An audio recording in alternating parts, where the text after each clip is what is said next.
నమస్కారం. నా పేరు చిట్యాల శ్వేత. తెలంగాణ సాయుధ పోరాట యోధురాలు చాకలి ఐలమ్మ మనవడు రామచంద్రం గారి కోడల్ని. మాది పాలకుర్తి. చిట్యాల రామచంద్రం గారు పాలకుర్తిలో 22 సంవత్సరాలు సర్పంచ్గా పనిచేశారు.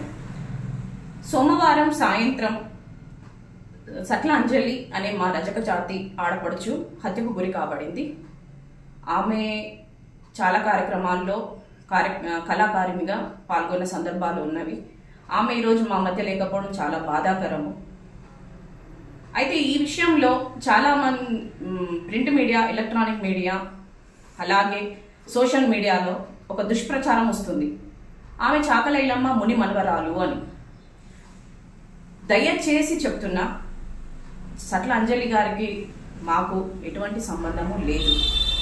ఐలమ్మ కుటుంబానికి కానీ సట్ల అంజలికి ఎటువంటి సంబంధం లేదు. ఆమె ఐలమ్మ ముని మనవరాలు కాదు.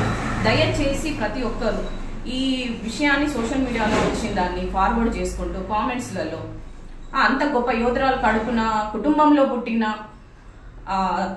మహిళకు ఇలాంటి కూతురు పుట్టడం ఏమిటి అని ఒక కామెంట్స్ చూస్తుంటే మాకు చాలా బాధాకరంగా ఉన్నది.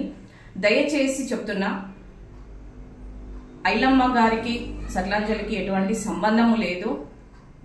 దీన్ని మీరు పబ్లిక్లో ఇలా తీసుకెళ్లి సమాజంలో ఐలమ్మకున్న పేరు ప్రఖ్యాతలను చెడగొట్టే విధంగా సోషల్ మీడియా కానీ, ఎలక్ట్రానిక్ మీడియా, ప్రింట్ మీడియా వాళ్ళు చేసే దుష్ప్రచారం చూస్తుంటే చాలా బాధాకరంగా ఉన్నది. దయచేసి వీటిని ఇక్కడితో ఆపేయండి. నిజాలు తెలుసుకోండి, నిజాన్ని బయట పెట్టండి, అబద్ధపు ప్రచారాలు చేయకండి. అలాగే సట్ల అంజలి గారి ఆత్మ శాంతి జరగాలని భగవంతుణ్ణి ప్రార్థిస్తున్నాను.